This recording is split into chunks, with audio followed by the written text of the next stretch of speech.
বিশ্ব বঙ্গ বাণিজ্য সম্মেলনের এক মাসের মধ্যেই মুখ্যমন্ত্রীর নির্দেশের পর জেলায় জেলায় ক্ষুদ্র থেকে মাঝারি শিল্প গড়ে তোলার যে বার্তা দিয়েছেন, তারপরেই বৃহস্পতিবার রায়গঞ্জে কর্ণজোড়ায় অবস্থিত জেলা শাসকের আয়োজনে এমএসএমই অর্থাৎ বিভিন্ন ক্ষুদ্র ও মাঝারি শিল্প নিয়ে সচেতনতামূলক আলোচনা হয়। এদিন জেলা প্রশাসনিক ভবনের বিবেকানন্দ হলে এই কর্মশালা অনুষ্ঠিত হয়।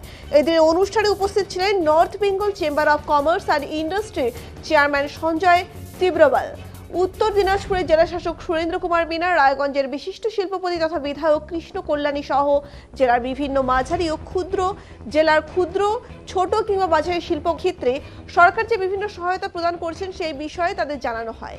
সিঙ্গেল উইন্ডো সিস্টেমের মাধ্যমে যে কোনো সমস্যার সমাধান করা হবে বলেও বিষয়ে বিশদ আলোচনা হয় আজকের মিটিংয়ে। পাশাপাশি উত্তর দিনাজপুর জেলায় শিল্পক্ষেত্রে কিভাবে আরও বিনিয়োগ আনা যায়, জেলার বিভিন্ন শিল্প সম্ভাবনা সংক্রান্ত বিষয়, নতুন উদ্যোগপতিদের উৎসাহ প্রদান ও শিল্পের অনুকূল পরিবেশ গড়ে তোলার জন্য ইন্টার ডিপার্টমেন্টাল কোঅর্ডিনেশন সংক্রান্ত নানা বিষয়ে বিশদ আলোচনা করা হয় আজকের মিটিংয়ে। আমি এখানে আজকের মিটিংয়ে দেখুন, আমাদের মানবিক মুখ্যমন্ত্রী এই ডানকুনি থেকে কুচবিহার অব্দি ইন্ডাস্ট্রিয়াল করিডোরের ডিক্লারেশন দিয়েছেন। তো সেই জায়গায় আমরা আজকে সবাই সামিল হয়ে আজকে এই সব আমাদের উত্তরবঙ্গে কীরকম আসপেক্ট অ্যান্ড প্রসপেক্ট রয়েছে ইন্ডাস্ট্রিয়ালাইজেশনের জন্য সেটা নিয়ে আলোচনা হলো। খুব ফ্রুটফুল আলোচনা হয়েছে। এখানে আলোচনা করতে গিয়ে আমরা দেখলাম আমাদের উত্তর দিনাজপুর একটা এগ্রিকালচারাল জোন, এখানে এগ্রিকালচারের উপর আধার করেই ইন্ডাস্ট্রি হচ্ছে। তো সেই জন্য এখানে কয়েকটা ক্রপ যেটা হয়, 4-5টা ক্রপ, যেমন ধানের জন্য রাইস মিল আছে, হুইটের জন্য ফ্লোর মিল আছে, মেজ এখানে ভালো হচ্ছে তার জন্য স্টার্চ ফ্যাক্টরি আসছে। তো এখন যেমন যেমন এখানে সোর্স অফ র মেটেরিয়াল সেই আধারে ইন্ডাস্ট্রিজ আসতেছে। তো এখানে আমরা চাইছি যে এখন যদি কাল্টিভেশনের মধ্যে যদি ভ্যারাইটি যদি আসে তাহলে এখানে নতুন ইন্ডাস্ট্রিজ আরো আসার সম্ভাবনা রয়েছে।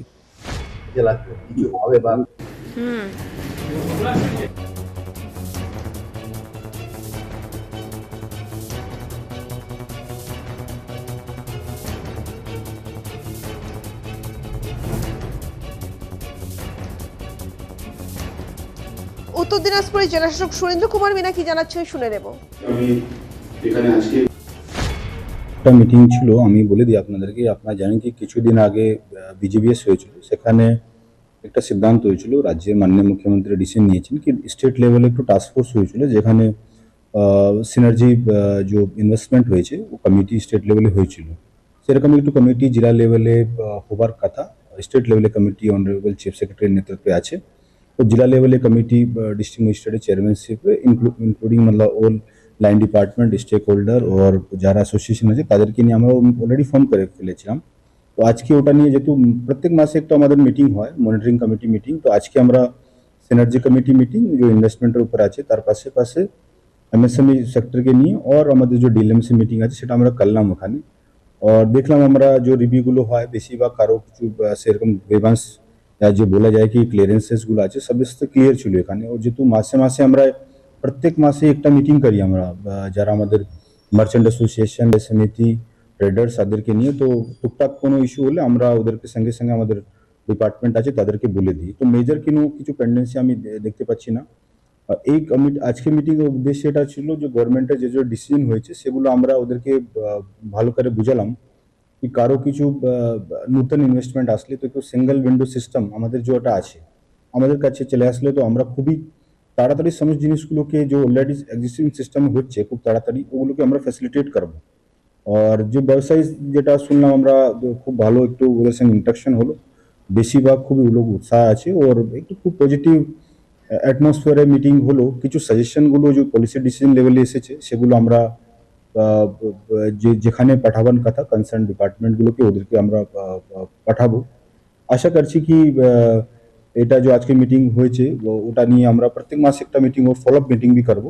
শুধু ফার্স্ট মিটিংই ছিল আজকে, তো ওটা নিয়ে আমরা একটু আশাবাদী কি অনেক যে নতুন যারা এন্টারপ্রেনারি বিজনেস অ্যাসোসিয়েশন নতুন ইনভেস্টমেন্ট প্রপোজাল নিয়ে আসলে আমরা ওদের যে কোনো হেল্প হলে আমরা সবসময় প্রস্তুত আছি ওদের হেল্প করার জন্য। এটাই মিটিং ছিল। Thank you. North Bengal Chamber of Commerce and ইন্ডাস্ট্রির চেয়ারম্যান সঞ্জীব তীব্রওয়াল কি জানাচ্ছেন আমরা শুনে নেব। দেখতে পাবেন না আমি বলছি কি এক দুটা আমাদের বিষয়টা আসছে, আমাদের এমএলএ সাহেব বলেছেন, তো ওটা আমরা নিশ্চয়ই ওটা পলিসি মেকিং আছে, এক দুটা বিষয় আছে, ওটা কোনো না। যেটা সমস্যাটা আমি দেখবেন কি 19টা ফায়ার লাইসেন্স আপনার পাস হয়েছে। এর মানে কি আছে, 19টা ইন্ডাস্ট্রি লাগছে। তো ফায়ার লাইসেন্স পাস হয়েছে মানে 19টা ইন্ডাস্ট্রি এই এক মাসের মধ্যে স্যার, মানে আপনার এখানেই আজকে ডিসকাশন হলো। এর মানে কি আছে, ও ফায়ার লাইসেন্স তো কেউ এরকম নিবে না, ইন্ডাস্ট্রি লাগাচ্ছে, সেই জন্য ফায়ার লাইসেন্স। পলিউশনের আপনার 19টা কত পলিউশনটা পাস হয়েছে, তো এর মানে কি আছে, এখানে ইন্ডাস্ট্রি তো লাগছে। তো সবসময় খুশি আছি আমরা, তো যে অনেক উপকৃত হয়েছে অনেক স্টেট গভর্নমেন্টের, যেটা আমি সাধুবাদ জানাবো। কি আপনি লাস্ট বলতে চাচ্ছি, আপনি কোনোদিন নর্থ বাঙ্গালে কোনোদিন শুনেছিলেন কি সিএম প্রত্যেক 2 মাসের মধ্যে এখানে আসছে? আমি বলছি কি এক দুটো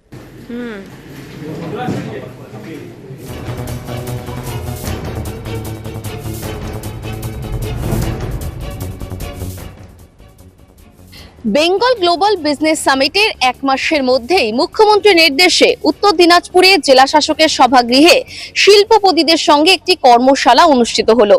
কর্মশালা শেষে শিল্পপতিরা জানিয়েছেন, যদি এইভাবেই প্রশাসন তাদের সহযোগিতার হাত বাড়িয়ে দেন, তাদেরকে রাস্তা দেখান, তাহলে আগামীতেও উত্তর দিনাজপুরে অনেক নতুন শিল্পের মুখ দেখবে, যা নিয়ে আশায় বুঝছে উত্তর দিনাজপুরের শিল্পপতিরা। রায়গঞ্জ থেকে পাপিয়া সাহা, ডিজিটাল বাংলা।